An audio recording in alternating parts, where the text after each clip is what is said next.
अब हम देख रहे हैं सेकंड लॉ ऑफ थर्मोडायनेमिक्स। ठीक है, फर्स्ट लॉ हो गया था। फर्स्ट लॉ क्या कहता था भाई? Energy neither can be created nor it can be destroyed, it only changes from one form to another. ठीक है, जैसे गीता का सार होता है वैसे ही ये होता है। आत्मा अजर अमर है, ना वो जन्मती है ना वो मरती है, सिर्फ एक शरीर से दूसरे शरीर में पहुंचती है। ठीक है, वैसे ही ये हो गया। Energy neither can be created nor it can be destroyed, energy के बारे में कह रहा है, it only changes from one form to another, वो ये बोलता है। सेकंड लॉ ऑफ थर्मोडायनेमिक्स ये कहता है कि whenever a spontaneous process takes place, spontaneous process क्या होती है पाल साहब? अरे वेरी गुड, अचानक से होती है उस प्रोसेस को स्पॉन्टेनियस प्रोसेस कहते हैं। मैं अचानक से आऊं और एक चार्ट तुम में दे दूं, स्पॉन्टेनियस प्रोसेस हो जाएगी, है ना? क्यों उल्टी बातें करते हो? हाँ, जो प्रोसेस अपने आप हो रही है उससे हम स्पॉन्टेनियस कहते हैं बेटा, अचानक होने वाली प्रोसेस को नहीं। जो प्रोसेस अपने आप होती है, which occurs on its own बेटा, which does not require any driving force, कोई भी ड्राइविंग फोर्स उसे नहीं चाहिए, वो प्रोसेस क्या होगी? स्पॉन्टेनियस प्रोसेस होगी। ठीक है, और जिसे ड्राइविंग फोर्स चाहिए वो क्या होगी? नॉन स्पॉन्टेनियस प्रोसेस होगी। तो जितनी भी स्पॉन्टेनियस प्रोसेस हो रही है, यानी जितनी भी नेचुरल प्रोसेस हो रही है, नेचुरल प्रोसेस ही अपने आप चल रही है। पानी बरसाने के लिए आप ये तो नहीं करते हो ना कि पानी बरस जाए, बारिश हो जाए तो आप कोई बटन दबाते हो। बारिश अपने आप हो रही है, स्पॉन्टेनियस प्रोसेस है। पानी ओढ़कर अपने आप ही बादल बना रहा है, स्पॉन्टेनियस प्रोसेस है। हवाएं चल रही है, स्पॉन्टेनियस प्रोसेस है। गर्मी पड़ रही है, स्पॉन्टेनियस प्रोसेस है। और सर्दी पड़ रही है, नॉन स्पॉन्टेनियस प्रोसेस है। एक मेटल की कोई चीज लगी हुई है, गेट लगी हुई है, उस पर अपने आप ही जंग लग रही है, कोरोजन हो रहा है, स्पॉन्टेनियस प्रोसेस है। खाना अपने आप ही क्या हो रहा है? खराब हो रहा है ना? तो वो क्या है? एक स्पॉन्टेनियस प्रोसेस है। हर चीज एज हो रही है, स्पॉन्टेनियस प्रोसेस है। पहाड़ बन रहे हैं, पहाड़ टूट रहे हैं, स्पॉन्टेनियस प्रोसेस है। नदी अपने आप ही ऊपर से नीचे की ओर बह रही है, स्पॉन्टेनियस प्रोसेस है। तो जितनी भी स्पॉन्टेनियस प्रोसेस होती हैं उनके साथ में सेकंड लॉ ऑफ थर्मोडायनेमिक्स ये कहता है, इट ऑलवेज एकम्पनीड, उनके साथ में हमेशा क्या होता है? टोटल एंट्रोपी यूनिवर्स की इंक्रीज होती है, बढ़ती है। मतलब कोई भी अगर स्पॉन्टेनियस प्रोसेस होगी तो उसमें एंट्रोपी हमेशा क्या होगी? बढ़ेगी। ये कौन बोलता है? Second law of thermodynamics. कौन बोलता है?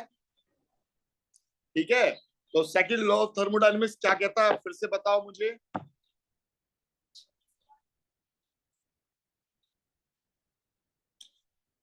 किसकी एंट्रोपी इंक्रीज होती है? यूनिवर्स की। और यूनिवर्स का मतलब होता है सिस्टम और सराउंडिंग दोनों की। दोनों का जो सम होता है वो यूनिवर्स आ रहा है। दोनों के सम से जो टोटल एंट्रोपी होगी वो क्या हो जाएगी? बढ़ जाएगी।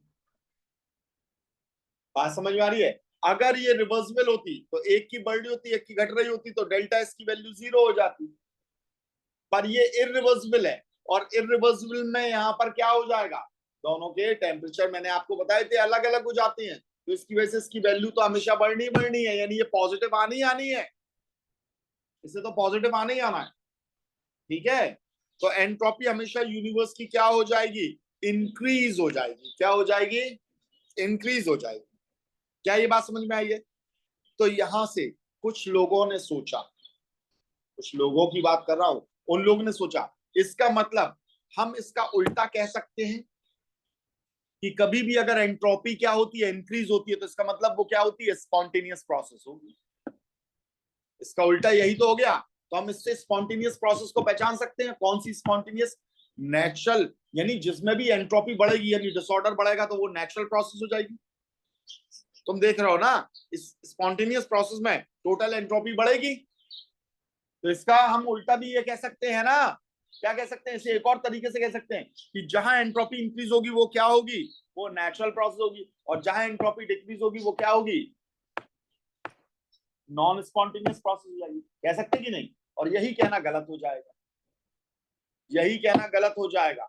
स्पॉन्टेनियस प्रोसेस में टोटल यूनिवर्स की एंट्रोपी बढ़ती है, नॉन स्पॉन्टेनियस में भी बढ़ सकती है। इसका मतलब ये नहीं है जैसे सोचो, जरा एक चीज सोचो, हमने ये कहा, फिर से सुन लो, एंट्रोपी बढ़ेगी तो वो क्या होगी, वो कौन सी प्रोसेस होगी, स्पॉन्टेनियस प्रोसेस। एंट्रोपी बढ़ेगी तो स्पॉन्टेनियस प्रोसेस होगी। जैसे हम यहाँ पर बर्फ को पिघलाएं, तो बर्फ पिघल कर पानी में जा रही है तो उसमें एंट्रोपी क्या हो रही है, इंक्रीज हो रही है। और ये हमारे यहाँ नेचुरल प्रोसेस भी है। नेचुरली बर्फ को यहाँ रख दोगे तो पानी में पिघल जाएगा।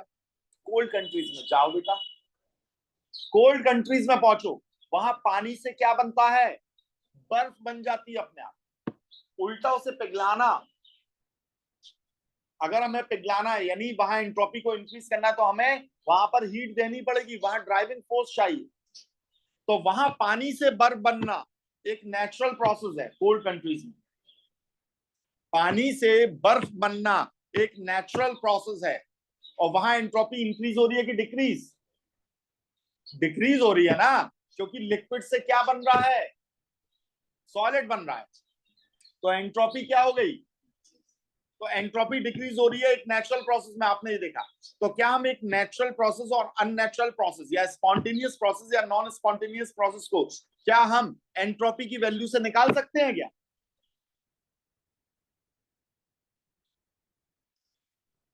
नहीं आया, अभी भी नहीं आया समझ में। अरे बिंदास बोलो, नहीं आया तो नहीं आया, नहीं आया ना बेटा, तो बोलो ना बच्चे, बोलोगे नहीं तो कैसे मालूम चलेगा। देखो बच्चे, मैंने ये कहा है, एक सॉलिड से एक लिक्विड में कन्वर्ट होगी अगर कोई चीज, तो एंट्रोपी बढ़ेगी या घटेगी, एंट्रोपी बढ़ेगी। यानी डेल्टा एस की क्या वैल्यू हो जाएगी, डेल्टा एस की वैल्यू हो जाएगी पॉजिटिव। पॉजिटिव मतलब इंक्रीज हो गया। समझ में आई है बात? अच्छा, अब ये स्टेटमेंट ये कहता है कि कोई भी अगर नेचुरल प्रोसेस है तो उसमें, नेचुरल प्रोसेस में ये तो ये कहता है कि अगर एक नेचुरल प्रोसेस है तो उसमें हमेशा एंट्रोपी क्या होती है, डेल्टा एस हमेशा पॉजिटिव होती है, ये बढ़ेगी। तो फिर हमने ये निकाला कि नेचुरल प्रोसेस को हम किससे पहचान सकते हैं, डेल्टा एस की वैल्यू से पहचान सकते हैं। डेल्टा एस की वैल्यू पॉजिटिव होगी तो वो क्या होगी, नेचुरल प्रोसेस होगी। नेचुरल यानी स्पॉन्टेनियस प्रोसेस होगी। क्या होगी, स्पॉन्टेनियस प्रोसेस। थर्मोडायनेमिक्स ने कहा स्पॉन्टेनियस प्रोसेस के लिए एंट्रोपी की वैल्यू हमेशा पॉजिटिव होती है। ठीक है, सिस्टम पूरे सराउंडिंग की और सिस्टम की मिलाकर। अब देखो, सॉलिड से लिक्विड में कन्वर्ट होता है, एंट्रोपी की वैल्यू क्या है, पॉजिटिव है। ठीक है, हमारे यहाँ ये वाकई में ये स्पॉन्टेनियस प्रोसेस है। पर कोल्ड कंट्रीज में अगर हम बात करें, कोल्ड कंट्रीज, कोल्ड कंट्रीज के अंदर अगर हम बात करें तो वहां पर लिक्विड से सॉलिड बनना ये क्या होती है, एक स्पॉन्टेनियस प्रोसेस होती है। और स्पॉन्टेनियस प्रोसेस में आप देख रहे हो डेल्टा एस की वैल्यू क्या हो रही है, क्या हो रही है, नेगेटिव हो रही है कि नहीं हो रही है, क्या हो रही है, नेगेटिव हो रही है। इस बात को याद रखिएगा, स्पॉन्टेनियस प्रोसेस में डेल्टा एस की वैल्यू नेगेटिव हो रही है। तो क्या हम स्पॉन्टेनियस प्रोसेस को डेल्टा एस की वैल्यू से डिटरमाइन कर सकते हैं, कर सकते हैं क्या, नहीं कर सकते हैं भाई। स्पॉन्टेनियस प्रोसेस के लिए डेल्टा एस की वैल्यू क्या हो सकती है, पॉजिटिव भी हो सकती है। और तो स्पॉन्टेनियस प्रोसेस को आप इससे नहीं दिखा सकते हो, डेल्टा एस से नहीं दिखा सकते हो। ठीक है, फिर एक और चीज चली थी कि एंथैल्पी से तो बता देंगे एंट्रोपी, मतलब एंथैल्पी से तो हम बता देंगे कौन सी नेचुरल प्रोसेस है कौन सी नहीं है। तो ये माना जाता था कि जितनी भी नेचुरल प्रोसेस है उन सब में अपने आप में हीट निकलती है और डेल्टा एच की वैल्यू नेगेटिव होती है। डेल्टा एच की वैल्यू एक्सोथर्मिक रिएक्शन के लिए क्या हो जाएगी, क्यों हो जाएगी, क्योंकि सिस्टम हीट रिलीज करेगा।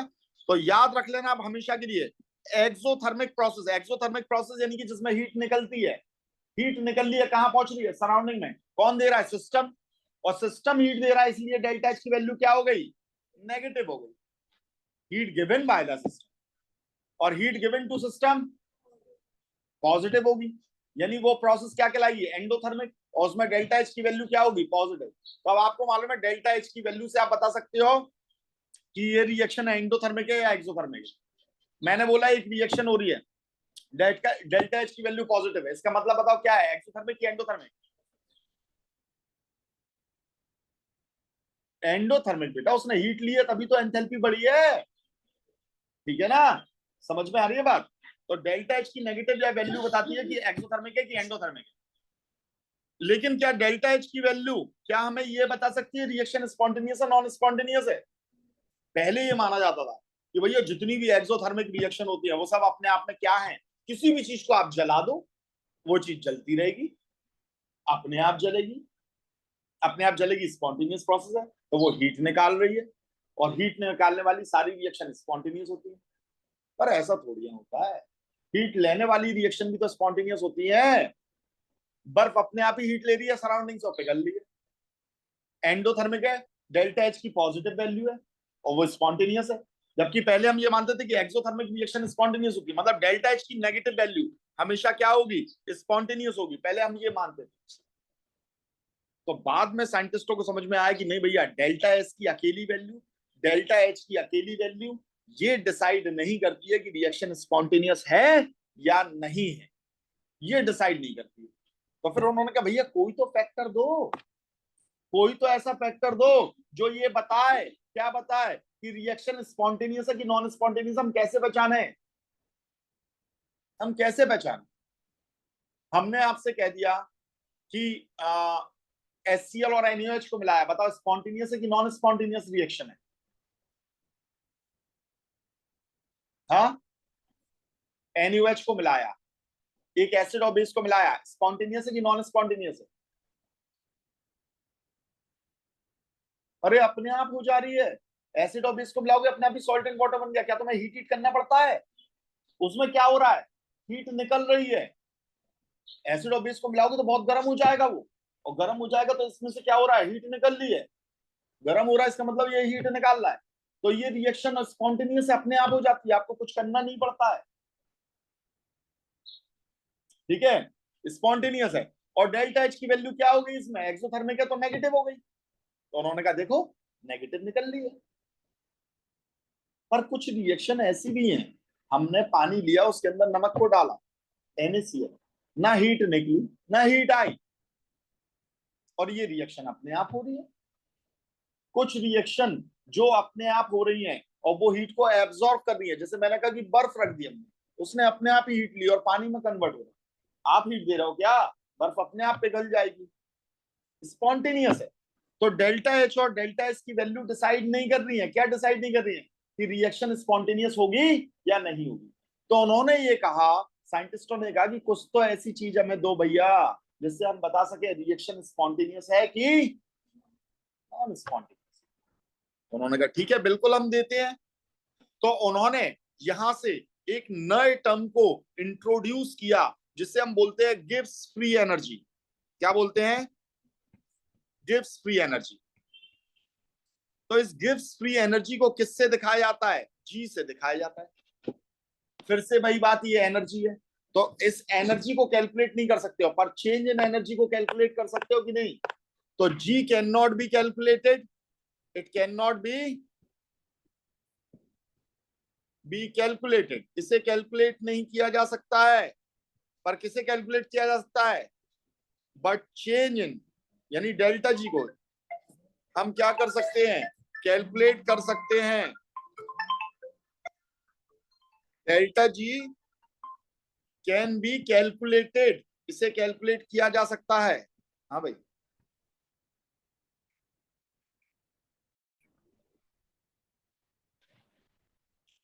तो डेल्टा जी को हम क्या कर सकते हैं, कैलकुलेट कर सकते हैं भैया, इसे हम कैलकुलेट कर सकते हैं।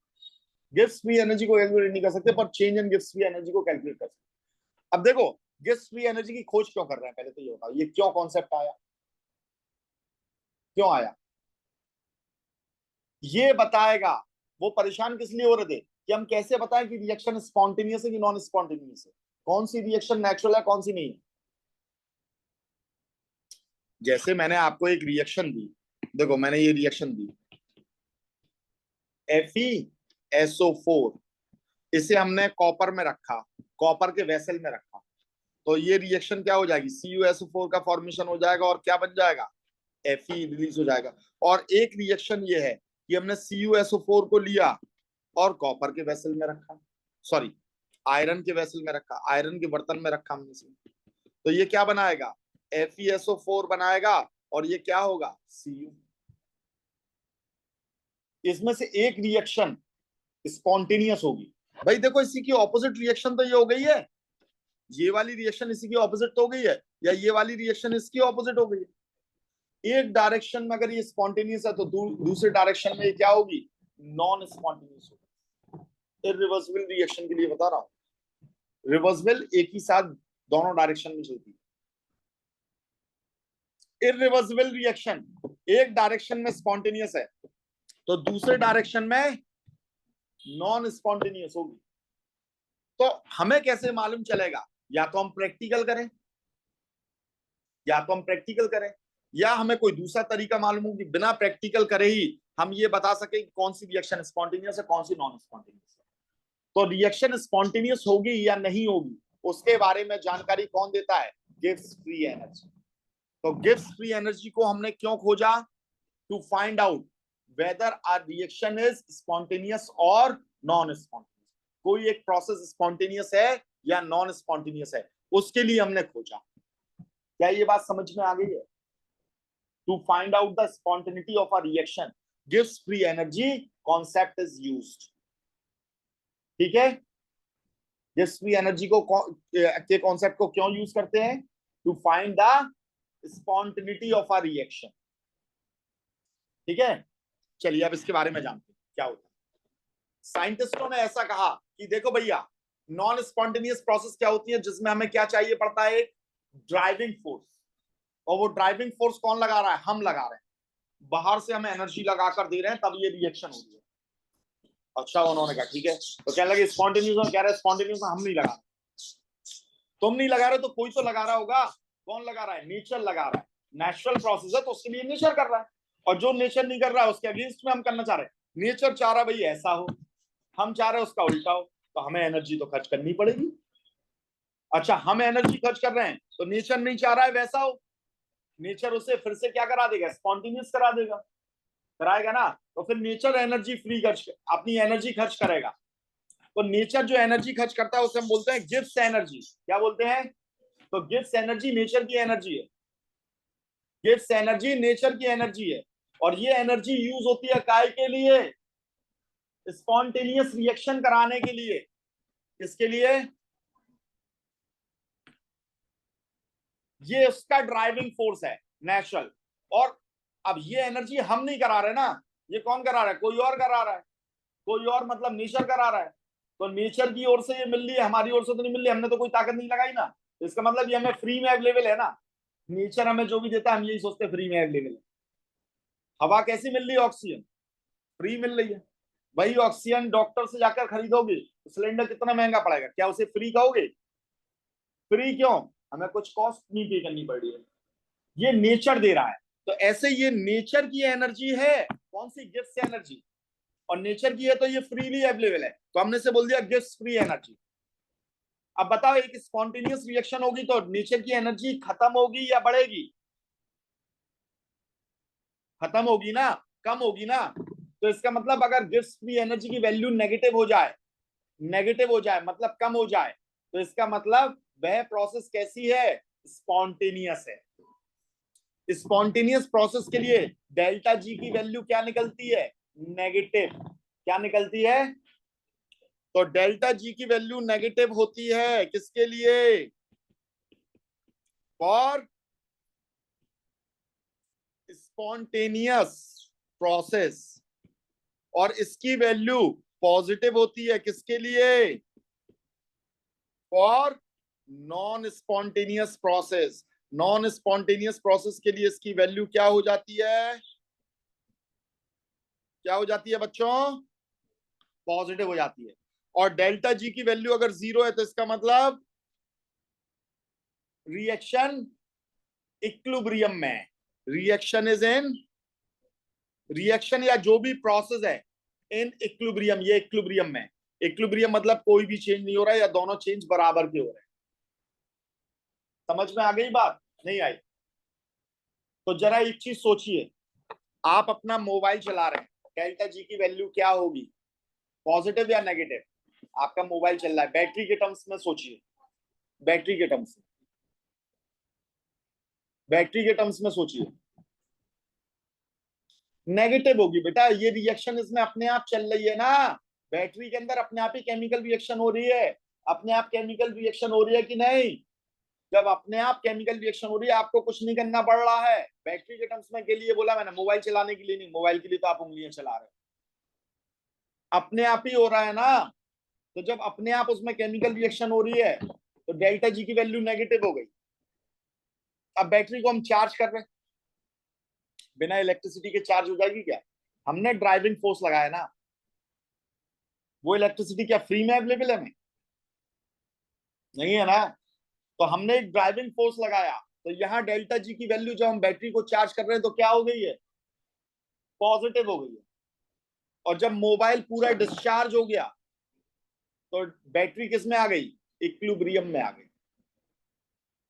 समझ में आ गई ये बात? यानी डेल्टा जी की वैल्यू जीरो हो गई है। क्या हो गई है? डेल्टा जी की वैल्यू जीरो हो गई है। उम्मीद है समझ में आ गया होगा आपको। ठीक है, अब इस गिब्स फ्री एनर्जी को निकाला कैसे जाता है? तो इसे निकालने के लिए एक फॉर्मूला होता है। क्या होता है? G is equals to H minus T S. पर मैंने आपसे कहा कि G को तो आप कैलकुलेट कर नहीं सकते हो, ना H को कैलकुलेट कर सकते हो, ना S को कैलकुलेट कर सकते हो। एंट्रोपी को कैलकुलेट नहीं कर सकते हो, चेंज इन एंट्रोपी को कैलकुलेट करते हो, डेल्टा एस को। एंथैल्पी को कैलकुलेट नहीं कर सकते हो, चेंज इन एंथैल्पी को कैलकुलेट करते हो। Enthalpy is energy, gives free energy is also energy. इस एनर्जी को कैलकुलेट नहीं कर पाओगे, पूरी यूनिवर्स की एनर्जी नहीं पता कर पाओगे, है ना। लेकिन डेल्टा जी को कैलकुलेट कर सकते हो। तो ये फॉर्मूला नहीं चलेगा, इस फॉर्मूले को हमें ये बनाना पड़ेगा, delta G is equals to delta H minus T delta S. ये फॉर्मूला यहां पर बन गया। इससे आप डेल्टा जी को पता कर सकते हो, इससे change in gives free energy को आप पता कर सकते हो। समझ में आई ये बात? गिव्स फ्री एनर्जी एक स्टेट फंक्शन है। क्या है? और ये क्या नहीं है? हाँ, बोलो बोलो, सही बोल लेते बेटा। पाथ फंक्शन नहीं है, ये स्टेट फंक्शन है, इनिशियल और फाइनल पर डिपेंड करेगा। ठीक है, और ये अपने आप में एक एक्सटेंसिव प्रॉपर्टी होती है।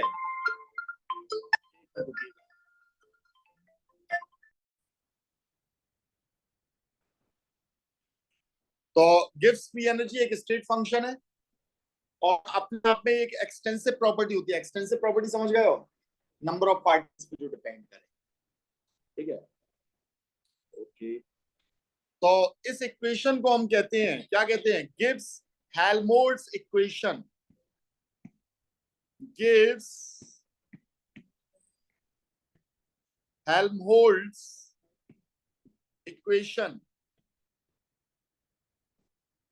ठीक है, समझ में आ गई बात बेटा? अब देखो बेटा, मैंने जैसा कि आपको बताया, डेल्टा जी की वैल्यू अगर नेगेटिव होती है तो रिएक्शन कैसी होती है? स्पॉन्टेनियस। क्या होती है?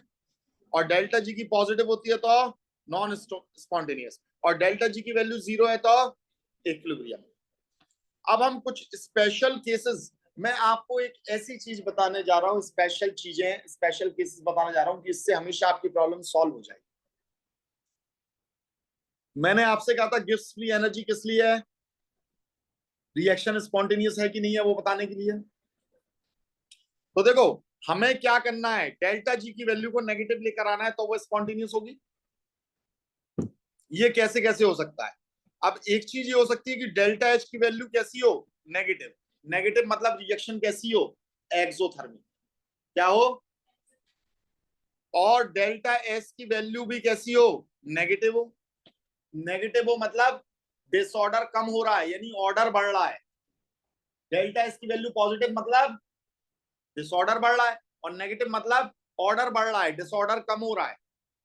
तो इस केस में क्या होगा? डेल्टा जी की वैल्यू नेगेटिव आएगी कि पॉजिटिव आएगी? क्या होगा? तो देखो, डेल्टा एच नेगेटिव कर दिया आपने, समझना है, यहां पर ये नेगेटिव हो गया। और डेल्टा एच तुमने क्या कर दिया? ये भी नेगेटिव कर दिया। और नेगेटिव और ये वाले नेगेटिव ने और इस वाले नेगेटिव ने मिलकर क्या बनाया? पॉजिटिव। डेल्टा जी की वैल्यू में नेगेटिव चाहिए। क्या चाहिए? नेगेटिव चाहिए स्पॉन्टेनियस होने के लिए। तो याद रखना, तो ये वैल्यू तो पॉजिटिव हो गई कि नहीं हो गई? तो इस वैल्यू को क्या होना पड़ेगा? कम होना पड़ेगा। किससे? इससे।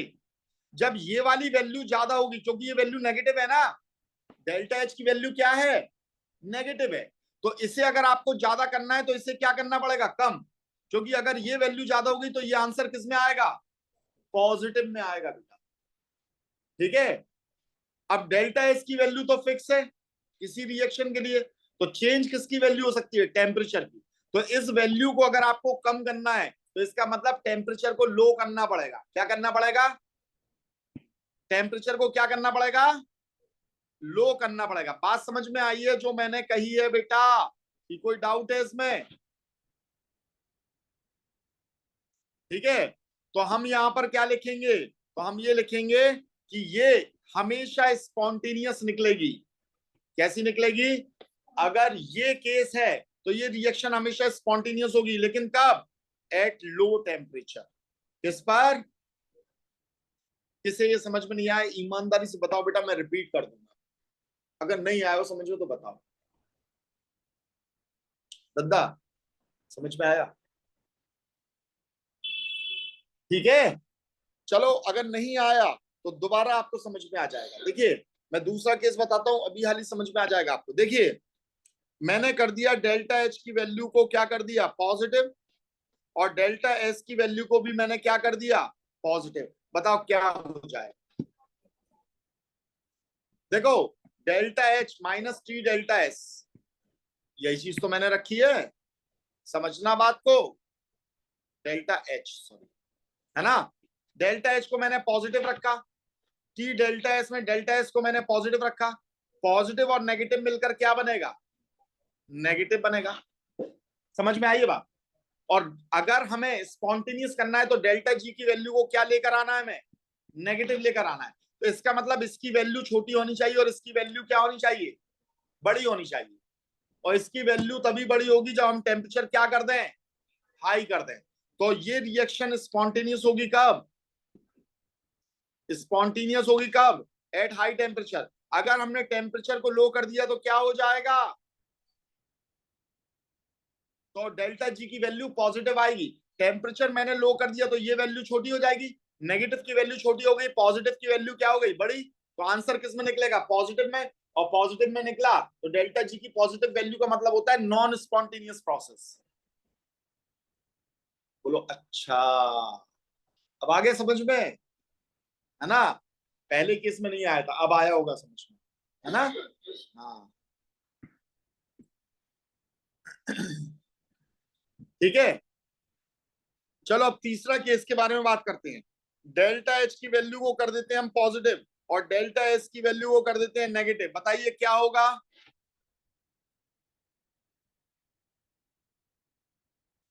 अब इस रिएक्शन में रख के देखो ना बेटा, delta H minus T delta S, delta H को कर दिया पॉजिटिव और डेल्टा एस को क्या कर दिया हमने? नेगेटिव। ये नेगेटिव और ये नेगेटिव मिलकर क्या बना लेंगे? अब तुम चाहे इसे बड़ा करो चाहे इसे बड़ा करो, आंसर तो किस में आना है? तो क्या कभी ये रिएक्शन स्पॉन्टेनियस होगी? ये रिएक्शन हमेशा नॉन स्पॉन्टेनियस रहेगी, क्योंकि डेल्टा जी की वैल्यू क्या आ रही है? पॉजिटिव आ रही है। नहीं आया समझ में? समझ में आया बेटा? राजुल, ठीक है। तो this reaction is always non spontaneous. ये हमेशा नॉन स्पॉन्टेनियस रहेगी, नॉन स्पॉन्टेनियस।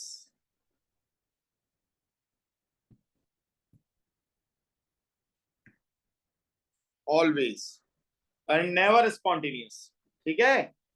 मतलब समझ रहे हो? अगर आपको कहीं पर भी एक रिएक्शन दिखाई दे जो एंडोथर्मिक हो, क्या हो, और जहां एंट्रोपी भी घट रही हो, एक तो वो हीट ले रहा है, ऊपर से एंट्रोपी को क्या कर रहा है? घटा रहा है।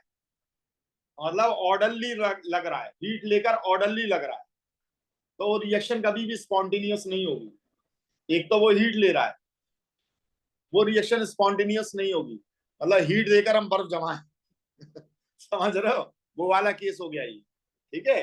हीट देकर, तो ये कभी नहीं होगा। ठीक है। स्पॉन्टेनियस कभी भी नहीं होगी। या सोचो जरा, ऐसा नहीं है बर्फ जमा है, हम हीट दे रहे हैं, हमारे पास में एक पानी है और उस पानी में हमने इंक मिला दी, कौन सी प्रोसेस हुई? इसमें डिसऑर्डर बढ़ गया, डिसऑर्डर बढ़ गया, डेल्टा एस की वैल्यू पॉजिटिव हो गई। अब मैं क्या कर रहा हूं, डिस्टिलेशन की प्रोसेस से इन दोनों को अलग कर रहा हूं।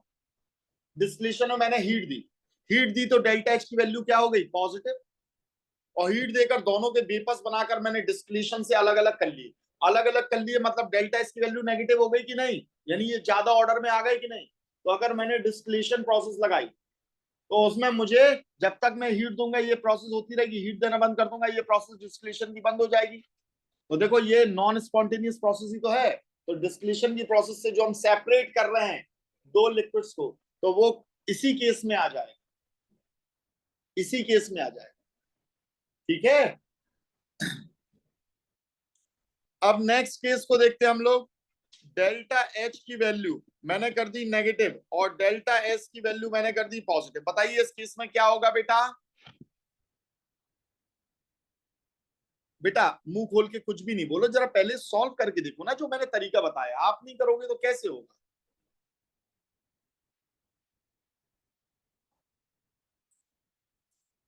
नॉन स्पॉन्टेनियस हो जाएगी। डेल्टा एच की वैल्यू मैंने क्या रखी है बेटा? नेगेटिव। और डेल्टा एस की वैल्यू क्या रखी? पॉजिटिव। पॉजिटिव और नेगेटिव मिलकर क्या बनाएंगे? नेगेटिव। तो इसमें चाहे ये बड़ा हो, चाहे ये बड़ा हो, चाहे ये छोटा हो, चाहे ये छोटा हो, डेल्टा जी की वैल्यू हमेशा कैसी निकलनी है? नेगेटिव निकलनी है ना। तो ये प्रोसेस क्या होगी? Always spontaneous. हमेशा क्या होगी? चाहे हाई टेम्परेचर हो चाहे लो टेम्परेचर हो, हमेशा स्पॉन्टेनियस रहेगी। लगा नहीं रहे हो दिमाग तुम लोग? घर जाकर बेटा इसे एक बार फिर से वीडियो देखना, चीजें समझना, कैसे किया कैसे नहीं किया, इसे समझना बहुत अच्छे से। ठीक है, ये चार केसेस बनते हैं और ये चार केसेस से बड़े आराम से आप ये बता सकते हो रिएक्शन स्पॉन्टेनियस है कि नहीं है। ठीक है, तो या तो आप इन्हें निकालना सीख लो, जो मैंने बताया है इसमें तरीका, ये वाला जो तरीका बताया है इससे निकालना सीख लो, या फिर रट लो कि इस केस में ये होगा, इस केस में ये होगा, इस केस में ये होगा, इस केस में ये होगा। या तो आप इसे रट लो। और रटने वाली चीजें हमेशा भूलोगे, तो यार समझ लो ना हमेशा के लिए। समझ लिया तो सब बढ़िया हो जाएगा, फिर हमेशा याद रहेगा। कैसे निकाला, हमने क्या किया? और कुछ नहीं है, 6th 7th क्लास में आपने पढ़ा है, प्लस माइनस मिलकर माइनस हो जाता है। हमें स्पॉन्टेनियस रिएक्शन की नॉन स्पॉन्टेनियस ये ढूंढना है, तो डेल्टा जी की वैल्यू नेगेटिव होनी चाहिए। नेगेटिव किस केस में होगी? पॉजिटिव किस केस में होगी? इस केस में हमेशा डेल्टा जी की वैल्यू पॉजिटिव आएगी, इस केस में हमेशा डेल्टा जी की वैल्यू नेगेटिव आएगी। इस केस में टेम्परेचर हाई करोगे तो डेल्टा जी की वैल्यू क्या आएगी? नेगेटिव आएगी, वरना अगर लो टेम्परेचर करोगे तो पॉजिटिव आएगी। हाई टेम्परेचर पर ये नेगेटिव आएगी, इसमें लो टेम्परेचर पर डेल्टा जी की वैल्यू नेगेटिव आएगी, और अगर आपने हाई टेम्परेचर कर दिया तो पॉजिटिव हो जाएगी। खत्म बात, डेल्टा जी की वैल्यू से डिसाइड कर रहे भाई हम। ठीक है, चलो।